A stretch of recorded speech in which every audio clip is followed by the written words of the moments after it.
Welcome to Reddit Stories Cookie Edition.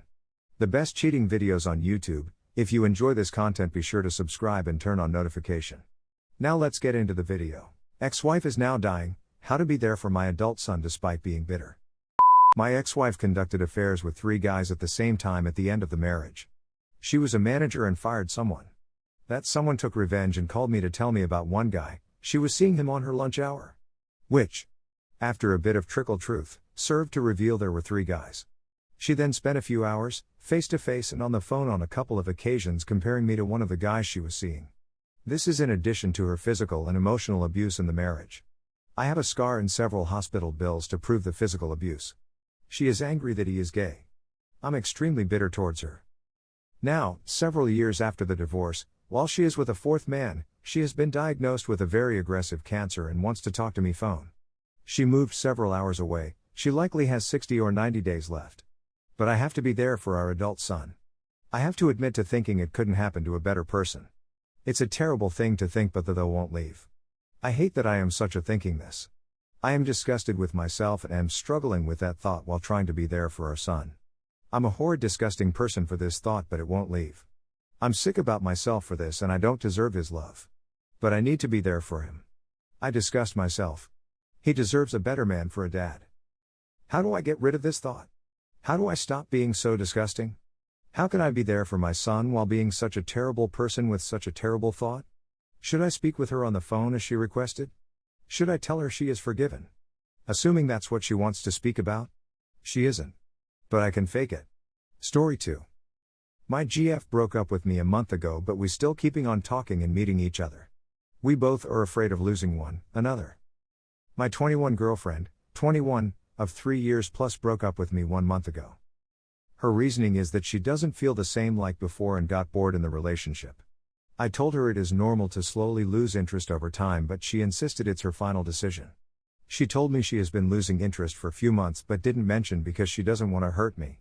She feels that she is under a lot of stress lately and can't reciprocate the same love I have given to her, which ultimately will hurt me even more if we continue to be in this relationship. She said that I have been perfect throughout these years and she won't ever find a better man than me, but she still wanted to separate because it will be better for both of us.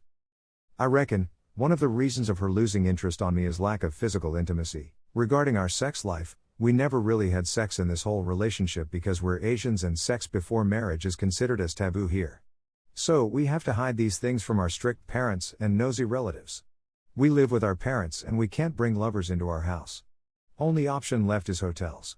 During our first time seeing each other naked, we tried doing it, but we just ended up laughing, doing romance, cuddling, oral sex, masturbating, but never really penetrated. For Westerners, it seems bizarre that we only got naked in front of each other for like 4 to 5 times besides sexting, only but never penetrated. Another reason might be her being under mental stress. She has migraine headache and she is doing medical science, MBBS, due to which she is busy from 9 a.m. to 5 p.m. Perhaps she want to quit the burden of making efforts in relationship. But I am also doing engineering, which is quite tough, and I am not making excuses of don't have time. Coming back to the story, after breakup we have been continuously talking with each other via text, send snaps regularly, maintaining streak. If she doesn't text me, I text her and vice versa. We still send each other good morning and good night texts. 1 week ago, she went trekking for 4 days with her girls where internet wasn't available. She kept updating me where she was. For instance, "Hi, I just reached here. Hi, I reached here. From tomorrow the network won't work. I will call you after returning." It's clear that she can't spend a day without talking with me. She still asks me choose photos for uploading on Insta. I am completely shattered because she is the love of my life. She was my best friend of high school. I had always imagined the future with her. Despite she said she's out, we're still talking and behaving like everything is normal. Only thing I have observed difference before and after breakup is that use of emotes while texting. She is reluctant about using kiss emotes but often uses heart. And let me assure you that she doesn't have another man. I don't know what to do. I am just optimistic that she will return. I have never been in this situation before. I can't stop thinking about her and neither can I quit texting. I don't want another woman other than her. Please give me some helpful suggestions. Story 3. Commitment issues or chance at more? My boyfriend, M22, and I, F22, have been dating for just over a year. Things have been going really well, and he was my rock through the end of college and through COVID. However, since graduation, my life has been changing a lot. I got offered my dream job, and we are moving across the country together. This is not the first time we have lived together. We lived together for about a month this summer during another seasonal job of mine. In the process of all of this, I freaked out and broke up with him a few weeks ago, but after conversation we determined that I am afraid of commitment and that this is a huge step. We agreed that we would move together, sign the lease, and continue to work as partners through this scary transition in life.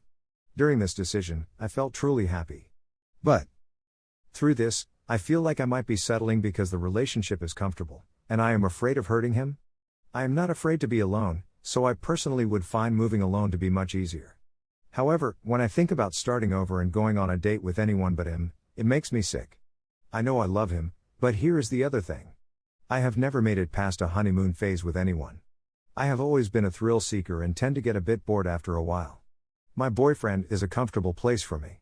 He's an amazing human to be around. On the other hand, I no longer get the warm and fuzzies around him. I also don't find him to be someone who awestrucks me, but I know he feels that way towards me. This may partially come from our difference in value towards careers. I am very career driven, and he has not had any true drive for a job in his field.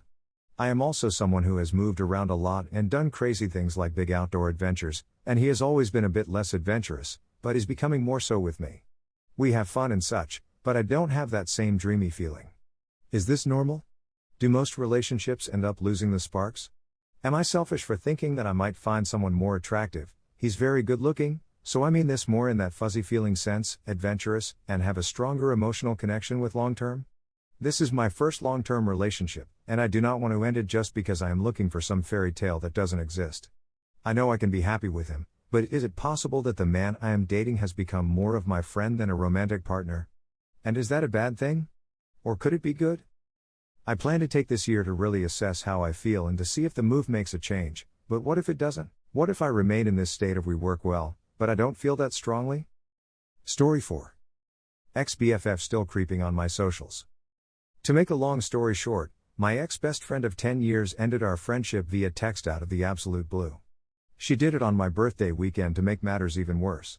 She ended our friendship because she couldn't have a non-religious friend, aka she's an intolerant POS. I did nothing wrong to her and always supported her faith, yet she never respected my views and kept trying to convert me. Anyways, now it's been 2 years since she ended our friendship. A few months ago she sent me a text apologizing for everything and how she did it, saying she still loves me. I never responded because I refused to let her back into my life as she is toxic. I also had a very traumatic and tragic event happen to me in 2020 and she was not there, did not even reach out despite knowing it happened. She continues to creep on my Instagram stories. I removed her from my friend list so she intentionally seeks out my Instagram to watch my stuff. My account is now private, but she does the same with my so and best friend. She watches all their stories. I don't want to overanalyze here, but I'm curious as to why she does this. Why she continuously sought my social media out to watch what I was doing. Why is she doing this? Should I respond to the text she sent back months ago? Not to rekindle our friendship, but to make it clear that we are done.